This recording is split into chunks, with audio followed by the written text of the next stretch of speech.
Good evening, family of Option B by Margaret. I'm fine and I've come again. I want us to continue learning. Today I'm not in the lower grades. I'm going right to the grade 8, standard 8, or rather the bigger children. So before we continue, I ask you to subscribe to my channel, Option B by Margaret. It's a channel that continues to enlighten you how to keep on educating your child as a parent, because what our teachers are doing at school is not enough. They are doing a good job, but it is not enough. As parents, we have a lot to do in order to help our children. So there are issues of life that our children don't get people to tell them about. And this is why I am here today. I will talk about relationships and also giving them hope, because sometimes our children lose hope and think that they are failures. And when you handle your child in a rough way, when she or he has failed, you miss the point, because the child also is not happy when he is failing. And we measure failure with the way they perform in school, the way they do in their arithmetic, in their science lessons, and other subjects or learning areas. So let's think of how we can encourage these children so that they may know that they are of value, they have a future, they have tomorrow. So one thing, help your child to define his or her goal, to know what he's working towards achieving. Because sometimes we send our children to school and we don't have time to tell them why they are going to school. Okay, we have different curriculums in our schools. Like in our country, we have the 844 system. We also have the CBC, competence-based curriculum system. And the 844 system insists on competition. Therefore, you have to tell your child that she has to be a winner in order to get the best. To get the best he can. You know, you cannot tell him or her to achieve something that she's not able to. Our children do not have the same abilities, but if they are not if they do not have the same ability, it does not mean that that child who does not excel in classwork, in arithmetic, in sciences and the like, doesn't mean that they are useless, because that is what our system misses, the one that is being phased out. All the same, since you don't have your own state, you don't have your own system, you have to work with what is there. Encourage our children to work hard towards the goal that they have. Let every child have a vision, whether very young or very old. He must know that my aim of education is to achieve such and such a thing. Like they have the tendency of, when you tell them, tell me what you would like to be when you grow up. They say, I want to be a pilot, I want to be a doctor, I want to be an engineer. Yes, these are their visions, and they have to work hard towards them, because this trades must be worked for. You won't be a pilot if you're just sleeping too early, waking up late, and then going to school to listen to the teacher. And then when the teacher finishes her lesson, you keep your books and think that you're going to achieve. Let's tell our children that the bit they are taught by their teachers is a very small fraction of what they are supposed to know. Therefore, advise them how to plan their time. They have different subjects, and all these subjects have to be worked for. Therefore, there's need for these children to set up timetables so that they work hard in all areas. Also to find their teachers, approach them and ask them to help them where they did not understand. The teachers are there for them. At times you find that children just stay away from their teachers. The teachers keep on encouraging them to ask questions, to go and request for clarifications, but the pupils or the students stay away. They are happier when they are discussing things that are not relevant to education. Let's tell our children that there will be a lot of time for these stories after school, because life after school will be much longer than the one they will spend in school, and they will have so much time and have nothing to talk about, because later in life they must engage themselves in the things that they are going to do to earn their living. Also, parents, talk to your children about relationships. Yes, at school they are taught, but they are not taught enough, because there is so much content in school that is supposed to be given to these children, and there isn't enough time. So our teachers are working hard to assist the children so that they achieve or they excel in their academics. But this academic content is not enough in life.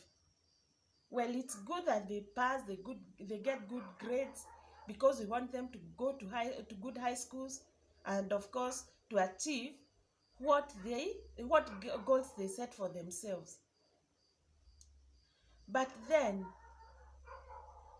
there are some things that are enemies of education, because education does not education you cannot achieve in education you cannot achieve if you mix it with other things. And one of those enemies of education is relationships. Parents, you just look at your child like a child, right from when he was born up to when he'll be a grown up. You think that this is the little children I got, my young one, my little one, my what?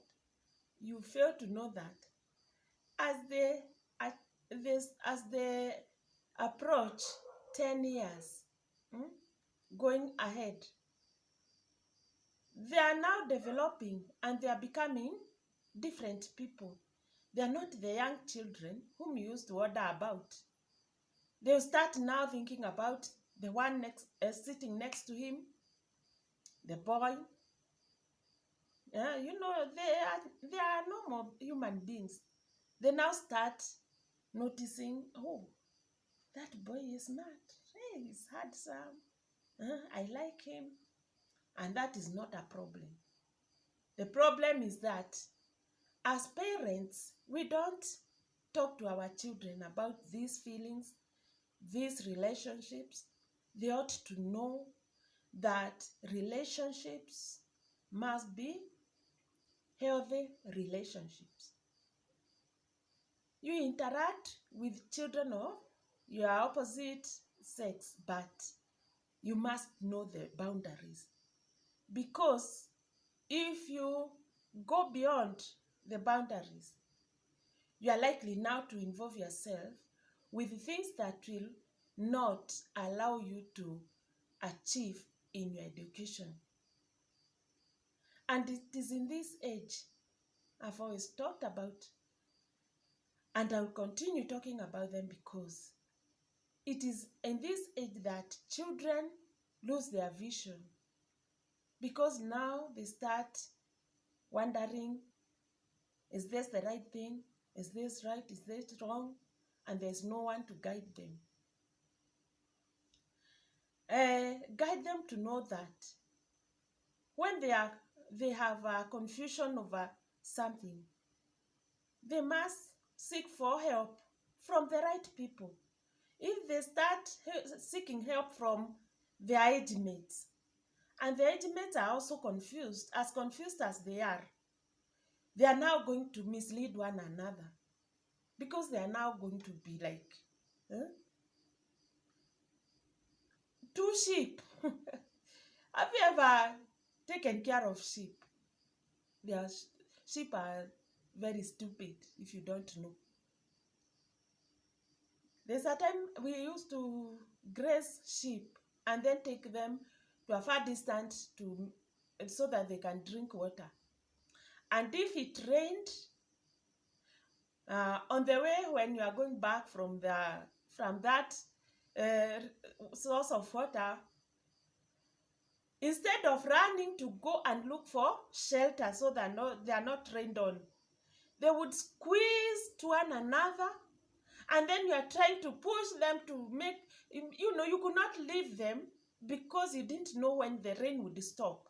And if the rain stopped, they would stray and go to other people's farms, and then there would be quarrels over the sheep that ate somebody's crops.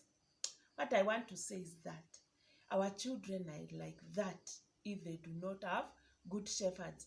Parents, be good shepherds. Don't be shy. Talk to your child, to your son, to your daughter about relationship, about matters relating to sex, so that you protect them. We say that protection is better than cure. If you just let them fall into temptations and you have not warned them, when you find that they have now involved themselves in relationships, if it's for the case of girls, they have become mothers, will this be the right time to tell your child that you must be careful? Even when you are relating with a boy, there is this and these dangers. Tell them in advance. If you are going somewhere to work, find time for your children. Sit with them. They need quality time with you, so that you even tell them stories, tell them your experiences. If, for example, you had stumbled on such temptations when you were young, tell them that I wouldn't like you to fall into that trap. And if you were guided well, you grew into adulthood without being tricked into being young mothers or children mothers, then if you were told, also take your time to tell your child, because it's good that things are done at the right time. When a girl becomes a mother, when she is young, when she's not ready, she's a bother to herself. She's a bother to the boy who is responsible. She's a bother even to the child she's going to give birth to.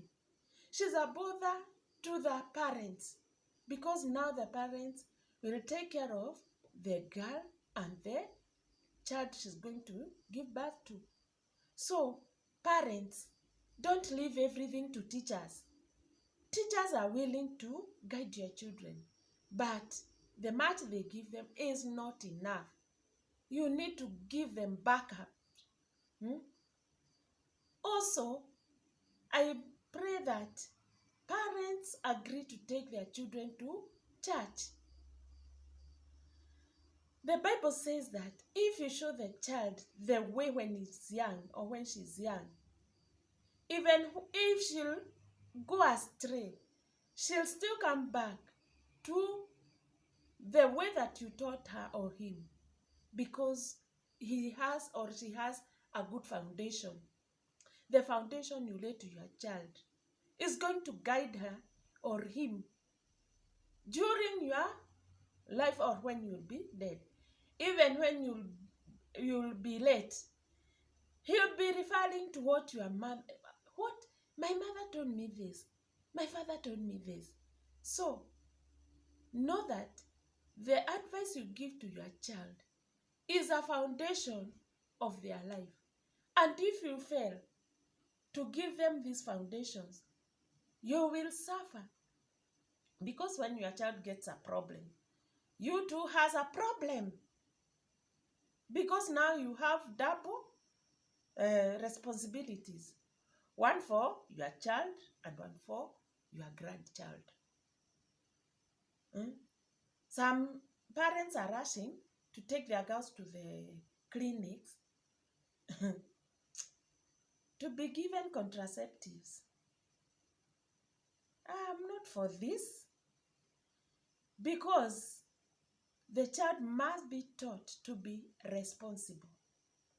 You are telling your child to go for contraceptives, yet you don't know if or not she is fertile.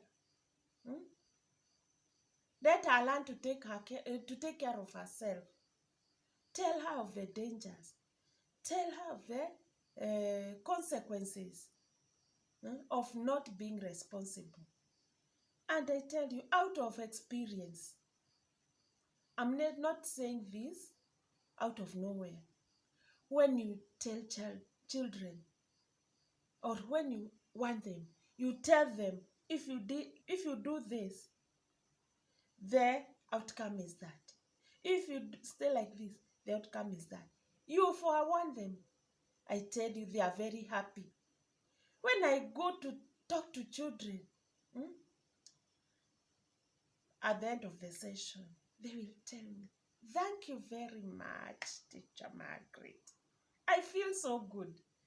And even later in life, you will meet with others who will tell you, why it not for you, I would not be what I am. So don't think that when you talk to children, you are wasting your time. No. Out of so many, you may save 5 lives. And those are very important. These are the statesmen who will keep our country after when we have gone, or when we will be old. Let us help our children. And also, my friends, my colleague parents, I'm also a parent.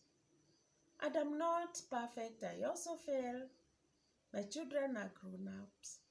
And I also feel that there are some areas I did not do well. But I cannot let those who are bringing up children to make a mistake like the one I did. So, may I say that it is good that we keep on telling our children to take care of themselves, and especially as far as social media is concerned. Sit with your children, discuss and agree that we shall be watching this, and tell them this is bad. Do not addict your brain with dirty stuff, because when you have the addiction of watching dirty things, then you will not have space for getting educated. You will not have time for your lessons, for the content that you are being given at school. Because even when you are learning in school, you'll be wishing for the teacher to go away, or the time to pass on quickly, so that you have time to go and watch your pornographies and useless things. Tell them it's not bad to go to the internet, because the internet is full of information. It's full of entertainment. It's full of so many things. But please, make sure that you know what your child is watching. Huh? If you want them, even when they are alone, they will be hearing your warnings. They will be hearing your voice in their brain, and they will say, hey, I was told by my mother this is bad. Like for myself, I'm not mom, yet there are things I cannot do because my father and my mother told me not to do. So I cannot do it even now. And what I was told not to do is also the things I tell my children not to do. And the lessons I was given by my children, by my parents, by my teachers who cared, are the same lessons I'm passing on to the generations who are after me. So to my dear parents, colleague parents, I ask you to continue teaching your children, because you are the first teachers. You are the first teachers. When the baby is born, it falls into the hands of the mother. And the mother are with the dad, they are talking, the child is speaking. She's speaking what she is hearing from the parents. And therefore, it is you who will start the first lessons in language, a bit of mathematics, because when he knows that, God, bring me 1 cup, even before he goes to school, he knows what 1 means.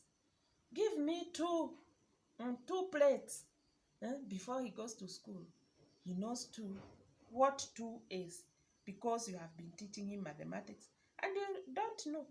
So, continue being good teachers even when the children grow up, and especially the adolescents. They need to be taken care of, because it is in this age that they get lost.